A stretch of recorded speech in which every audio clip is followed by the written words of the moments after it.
So that is the principle behind all of these things that we are talking about now. Mr. Secretary, restitution will come after.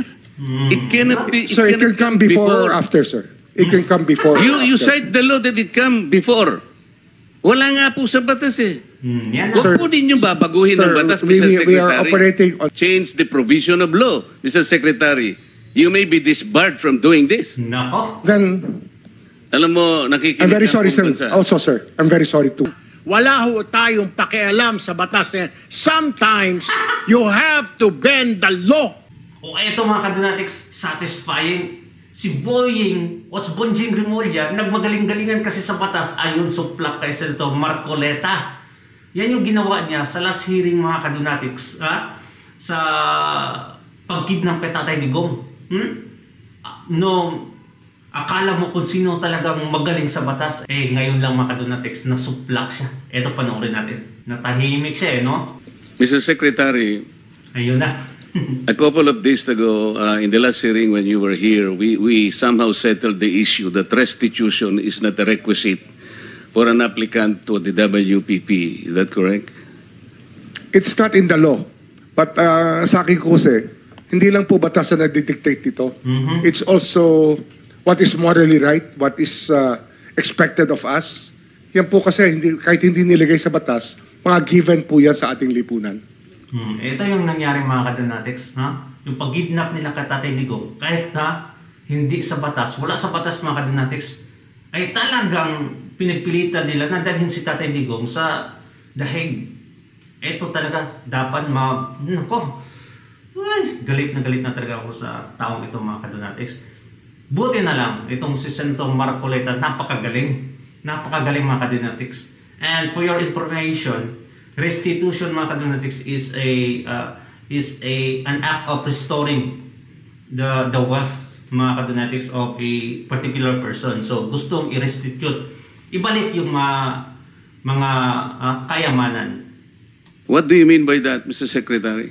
Kasi wala nga sa batas yung Wala nga sa batas. Yung Then, requirements ano ilalagay mo sa batas? for admission to the witness protection. Ang restitution is not part of it. Yes, it is not. Pero hindi mo nangangahulugan na hindi namin pwede i-layout yan depending on the case. Mr. Secretary, I am still in the stage where a particular applicant wishes to apply under that program. And there is a process. In the process, restitution is not one of the requisites. Is that correct? Opo, pero if it's in terms of this case being a financial crime, sir, this is a crime against the financial status of the Filipino people, of the Philippine Republic. I think that it's just right. Mr. Secretary, are you amending the provision of the No, law? sir. No, sir. But that is how we run the Witness Protection Program. As a lawyer, Mr. Secretary, may I ask you, in a criminal prosecution, the civil liability is impliedly instituted. Is that correct? Of course. Kaya nga hindi naman nangangahulugan kung sakasakali na natapos na yung criminal prosecution, kapag ka nakita na mayroong criminal liability yung tao, because it is impliedly implied, doon lang magkakaroon ng restitution. It will come after. Paano mo sasabihin na magre-restitute ang isang tao? Meron na bang findings kung magkano i-restitute on how it can be restituted? Nag-a-apply pa lang eh. Huwag po ninyong babaguhin ang requisite ng batas, Mr. Secretary. I thought nung dumating ka dito, nagkaintindihan na tayo eh. Kaya nabablar ang proceedings natin eh. Kaya nga kinote ni, siguro, ang chairman kanina gusto kong ituloy ito. Sinabi niya, nagpa-interview siya, na goodwill and sincerity should be done para i-test. Pwede ba yung ganito? I respect your opinion, sir. But it is not my opinion, it is in the law, Mr. Secretary. Yes, sir. Yes, sir. But I am operating... The arbiter sir, is the law. Sir? May I speak, sir? Yes, you I'm are operating from the vantage point of the reason behind the law, sir. What is the reason behind the law? So that we can get justice, and justice can only be attained if there is restitution. So that is the principle behind all of these things that we are talking about now. Mr. Secretary, restitution will come after. It cannot be. Sir, it can come before or after, sir. It can come before. You cite the law that it come before. Wala nga po sa batas eh. Huwag po ninyong babaguhin ang batas, Mr. Secretary. We are operating on a unique set of facts, and we are, all of these matters are being evaluated because the gravity of this financial crime cannot be underestimated, and that the more assets that we're able to preserve at the outset, the better for our country, sir. Mr. Secretary, I'm very sorry for such a reasoning like that. Alam mo, nakikinig I'm very sorry, ang sir. buong bansa. Also, sir, I'm very sorry too if you do not agree with me. But I respect your opinion, sir, and we will carry out our job as we deem fit, as we see. Mr. Chair, I said that the I country am not needs. expressing an opinion here. I am articulating the provision of law. You do not change the provision of law, Mr. Secretary. You may be disbarred from doing this. Nako. Then Ne. it's your opinion, sir. It's your option, sir. Yeah. Sinabi ko na nga hindi ko opinion dito. I am Then it's your option, articulating sir. the provision of It law. is what you wish to happen. That you may proceed Ikaw ang with what you nagbibigay wish. ng opinion, nilalagay mo yung restitution to test the goodwill of a possible applicant. It is not in the law. Unless you are able to point out the provision of law that it come before. Hindi ganun eh. Sabi mo na nga, and we admitted, impliedly instituted ang civil liability, but this will come eventually after the court has pronounced kung magkano ang ibabalik niya kung meron man. Not before. Thank you, Mr. Chair. Ayun! Gusto kasing mangyari ni Remulla, mga kadonatik, na ibalik muna, ibalik mo muna yung mga wealth bago ka gawing state witness. Pero ang law, ang saad sa batas, ay dapat mga kadonatics, i-pronounce muna ng Supreme Court or ng court, you're a witness already, and then that's the time. Magsabi yung court, mga kadonatics, kung magkanong pera o wealth ang ibalik mo sa bayan. Ang gustong mangyari niya, balik mo muna bago ka magiging state witness. Ay, wala. Etong si Tito Soto, mga kadonatics, ganun din yung gusto niya. Talagang, ay nako, ay sumunod sa batas, mga kadonatics, imbier na talagang mga ganitong tao, mga kadonatics. Kaya nung sa hearing, kaya pag kidnap kay Tatay Digong, talagang pinipilit niya na tamang-tama talaga yung ginawa niya, kidnapping Supalpal ka ngayon, tawa ka na lang. Ina-amend niya na yung batas, mga kadonatics, binabago niya na. Deem fit, what? Kung ano daw sa tingin nga magandang gawin, mga kadonatics. Kaya nga may batas, di ba? At may umepal dito, mga kadonatics. At ang sabi niya, sometimes we have to bend the law to satisfy the majority, something like that. Grabe, eto. Sino umepal, mga kadonatics? Tawa ka na lang. Are you done, Senator Marcoleta? So next in line is Senator Padilla. Please limit your question kay Secretary Remulla. Apo, gusto ko lamang pong sabihin kay Secretary, pangalagaan na lang po si Engineer Henry Alcantara. Yun lang po. Opo, salamat po. Thank you. Senator De La Rosa. Thank you, Mr. Chair. Point of clarification lang ito sa akin, Mr. Chair, dahil ito mga diskayas, para mukhang nagbigay na ito ng affidavit in the previous hearings. Gusto natin na may resulta kaagad ito investigation natin. Baka pwedeng isama na rin yung affidavit nila, sir, na evaluate ng DOJ para isang bagsakan na lang yung pagpile ng kaso. Dahil marami sila binanggit na pangalan ng mga congressman. As a matter of fact, undergoing evaluation. Undergone by whom, Mr. Chair? DOJ. DOJ on Sir, we met with them already. Maniniwala tayo sa DOJ na kung, mga kadonatics, ang mga diskaya ang nagbulgar sa halos lahat ng mga involved. Ang daming congressmen doon, mga kadonatics. Pero yung ginawa nilang state witness, gagawin nilang state witness, si Bryce Hernandez, mga kadonatics. Why? Sinong sinabi niya na involved? Jinggoy at Senator Joel Villanueva. Habang mga diskaya, mga congressmen, mga kadonatics, Zaldico, Romualdez, grabe, yung mabibigat talaga. Pero ginawa nilang state witness, gagawin pa nila. Price. And we will meet again with them tomorrow. Kasi nawala nga yung kahapon, sir. No? We lost the time yesterday. We were supposed to meet yesterday. Hindi lang po natuloy. Yes, sir. Mr. Chair, just para mas maganda kung isang bagsakan na makuha na sana lahat yan, mapaila na kaagad. Opo. Mas maganda. Thank you. Thank you lang, Mr. Chair. Thank you, Senator Rapi. Ayan na. Yeah, Mr. Chair, to Secretary Remulla, Wala nga talaga sa batas yung bang magsoli muna ng pera Mga tulfo. para ikaw ay mapasok sa WPP. Pero kung pagbabasehan natin yung kagusto ng taong bayan, ang galit ng taong bayan, na gusto nilang magpakita in goodwill yung accused bago siya mapunta sa WPP. Siguro mas maganda kung sundin natin yung kagusto ng taong bayan, right? Opo. Thank you, Mr. Chair.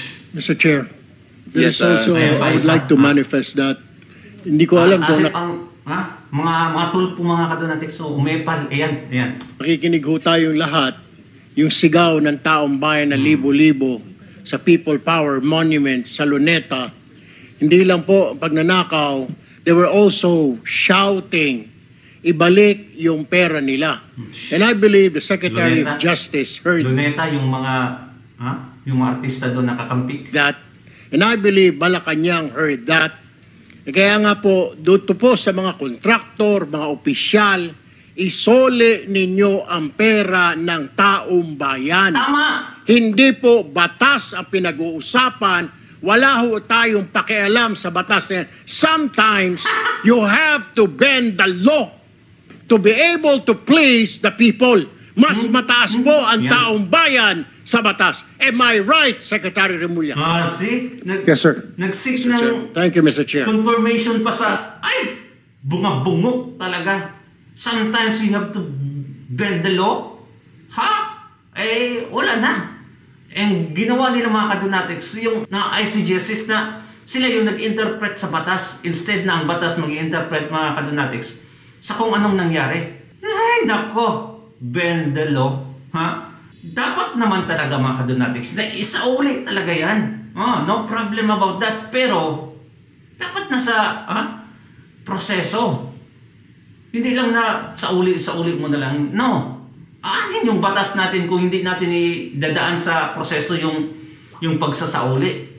Itong mga kadonatics. Mambabatas ka tapos sa'yo na mismo, nanggaling sa'yo na we have to bend the law sometimes. Yan yung nangyari kay Tatay Digong. No. Nag-confirm agad yung bungok na Remulla. Di ba? Hay nako. Pinag-initan nila si Marcoleta dito mga kadonatics. And I will not be surprised kung matanggal si Senator Marcoleta dito. Kagaya nung nangyari sa Kamara. Tinanggal siya sa Quadcom. Di ba? Ganyan sila mga kadonatics. Gusto lang ni Senator Marcoleta yung fairness. Dapat, in aid of legislation pala yung gusto nyong mangyari. Dapat sumunod kayo sa batas. Siya pa yung nagsabi in aid of legislation, mga kadonatics, para hindi na daw, ma-prevent na daw to yung mga ganitong mga pangyayari, mga pagnanakaw. Para saan pa yung batas kung ayaw mo palang sumunod sa batas? Hindi ba? Bakit ka pa gagawa ng bagong batas? Kung ikaw na mismo mangbabatas, ayaw sumunod, di ba? Kaloka talaga itong, mga tulponatics na to. Hindi naman natin sinasabi na hindi pwedeng isauli. Talagang isauli yan. Dapat lang. Kasi kung hindi dadaan sa batas, nako, baka kung saan-saan na mapunta, di ba? Kaloka.